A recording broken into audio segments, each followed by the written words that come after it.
อันนี้กระตาวกระเจ้าไปเอามือวานนี่กระเจ้าไปวักแล้วก็ยังบ่ได้ยังบ่ได้ปอกไปหลายคนได้พอมีพี่น้องเลยกระเจ้าหาเนาะ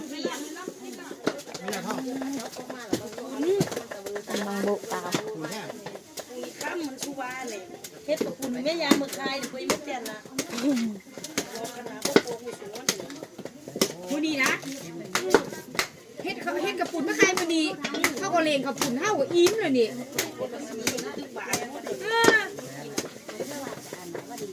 ตัวกหูด้วยว่าวันนี้มีงานชอบก็กินกับปุ่นเรืออันเดียววันนี้นี่สการอันนี้สการ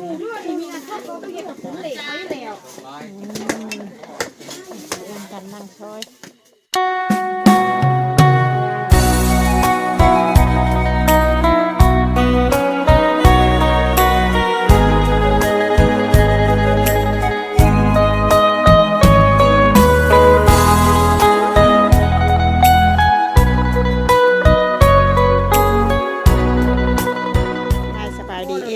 เบิดสุขุสุคนพบพอกับซาบัว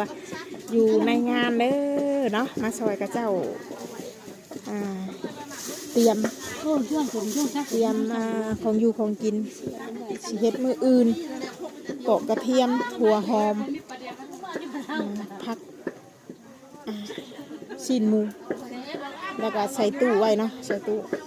ชิ้นหมูแต่นี่ชิ้นหมูกับผักเรียบร้อยแต่ทางเขากับมาปอกหัวหอมเพราะว่าเตรียม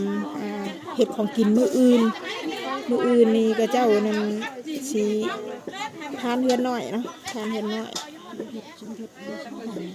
แม่ครัวนี่มีแต่ญาติพี่น้องญาติพี่น้องเพิ่นอะไรพี่น้องเนาะเฮาก็มาซอยหมู่คู่เฮือนใกล้เฮือนเคียงกันพี่เพิ่นพี่โตก็เลยมาซอยเนาะแม่นบ่คอยว่าถือบ่ถือเฉียบเนาะนี่แหละอันนั้นก็ตำงาพอได้มัดไว้แม่นี่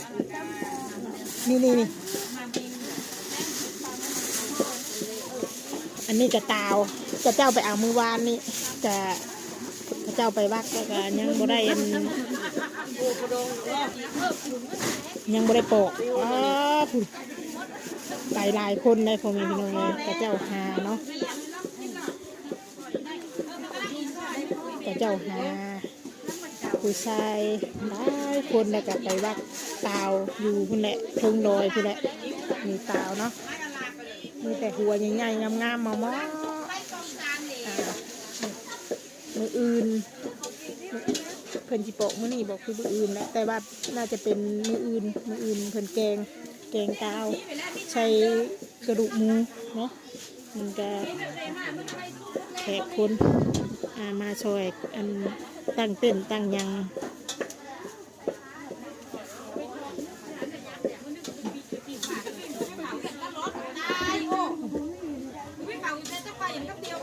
ทางนั้นก็ย่างหมูแน่แล้วก็ขั่วหมักพริกแน่เนาะขั่วพริกจีหัวหอมเตรียมพร้อมตำไม้เครื่องมืออื่น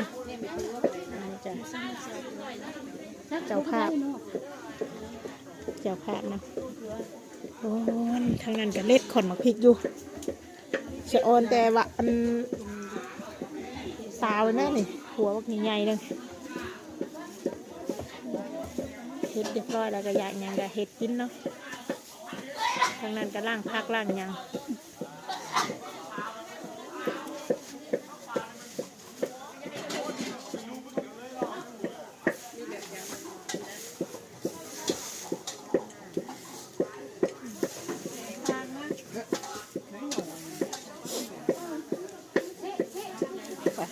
ทางนั้นชาวสวนล่างพักอยู่ตรงนี้เลยแต่ทางกะสีพาเราเบิ่งก่อนจากเล็กจากหน่อยสะออนตาเป็นแบบนี่เราก็ตำนมจีนยั่วหอมเตะหูหลังตัวเนาะตำงาชิยำผักมืออื่น อยากหมูขัวพริก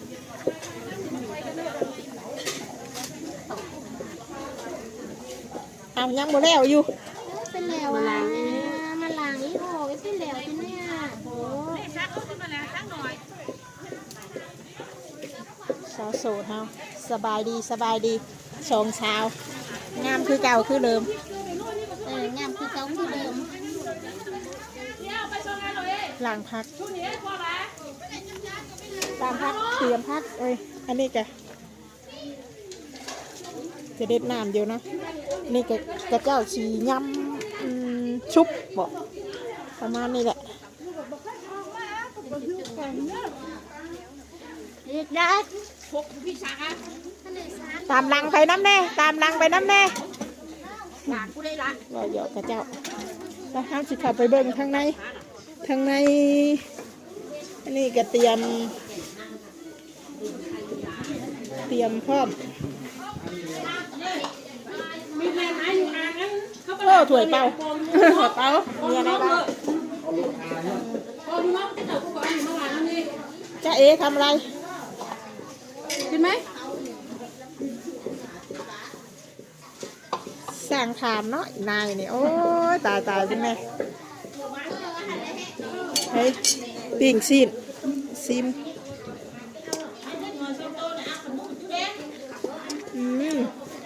เธอบอก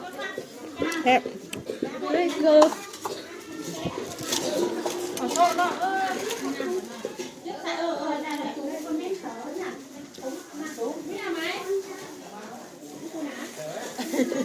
ทั้งนี้ก็เตรียมพร้อมแบบ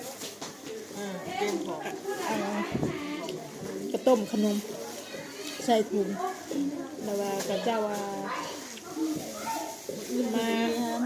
มามูมาทาน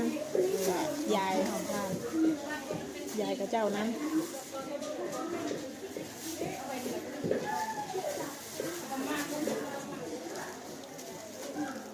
ที่ด้านทุ่งหน่อยได้หนูเทมใช่ไหมแม่ทำอะไรสักนิดหน่อย อันนี้เก๊กชื่อเอามาโอ้อันนี้ก็เก๊กยิ่งเกินยิ่งเด็กยิ่งเด็กเดียวกันเอามาเดียวเลยมาจริงๆเสร็จ กระต้มช่วงเช้าทำอะไร ขัดต้ม เอาไปไหน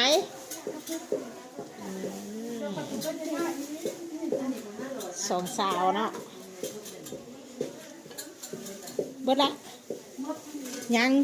มด ยัง มด ยัง ไปหาเจ้าใส่ทุกคนนั้นอีกกินเรากินกันมาหายร้านหนึ่งบนนี้หิวเขาเนี่ย เดี๋ยวบ่ทันเลยเนาะให้ฉันคือบ่ใส่ถ้วยไปนะ ก็เขาใส่ไปนอกคนแล้ว นี่เนาะย่างโอ้โหชิมกัน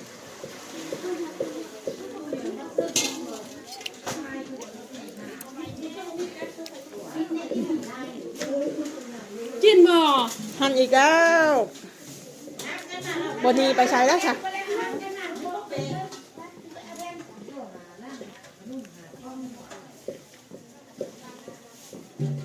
เผาอยู่นี่แหละ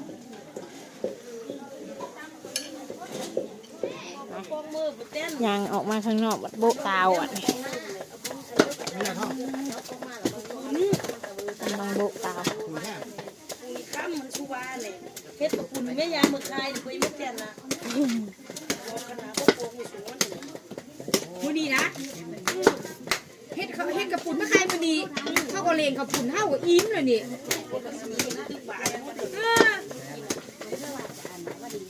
ตัวกหูด้วยว่ามันมีงานชอบเขาก็กินกระปุ่น เหลืออันเดียววันนี้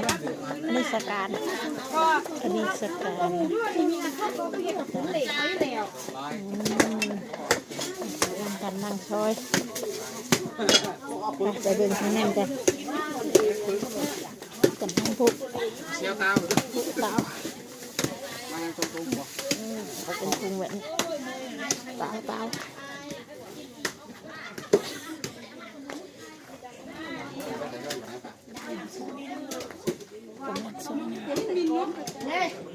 ดินเด้ทุกคนเลยดินตุ้มห่อสักนี่แหละเขาใช้ทั้งมันอ่ะ อุ่นบ่แม่ทุกคนเล่นนะเขาเล่นเป็นกระตุกใหญ่ แล้ว ใหญ่ ไม่ใช่อาหารมันเลิงอ่ะ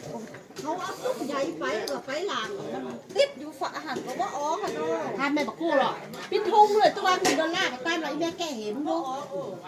กับต้านแก้ฟ้ามันหรอกใครไปใช้น้ำดื้อมาหน้า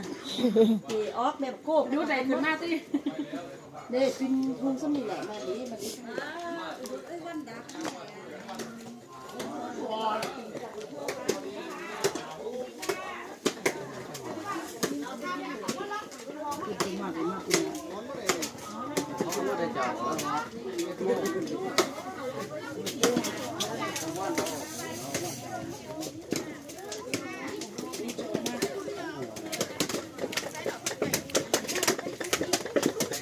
บุกเตามืออื่นเช้าแกงเตาใส่กระลุกช่องเช้ายังหมดทันแล้วอยู่ล่างพักคืนกระเทียมหัวหอมชั้นจีนนี่ก็ตำไว้ติดนี่จ้ะนี่ยังไรถ่ายภาพบรรยากาศมาซอยยาตีพี่น้องเนาะจัดงานทานเล็กน้อยมืออื่นทำไมพี่น้องเลยนี่จะมาเตรียมเครื่องเตรียมของเป็นซีนเป็นยังกับเตรียมไว้เนาะเตรียมไว้ใส่อัดใส่น้ำแข็งไว้มืออื่นก็เริ่มแกงเริ่มเผ็ดอยู่เฮ็ดกินนี่แหละเนาะคลิปนี้สาวบัวก็เสียไว้แค่นี้ก่อนก็ฝากติดตามในเด้อเนาะกดไลค์กดแชร์ผมมีกำลังใจเก็บคลิปต่อไปทางสาวบัวกันสำหรับคลิปนี้ก็กล่าวคำว่าสบายดี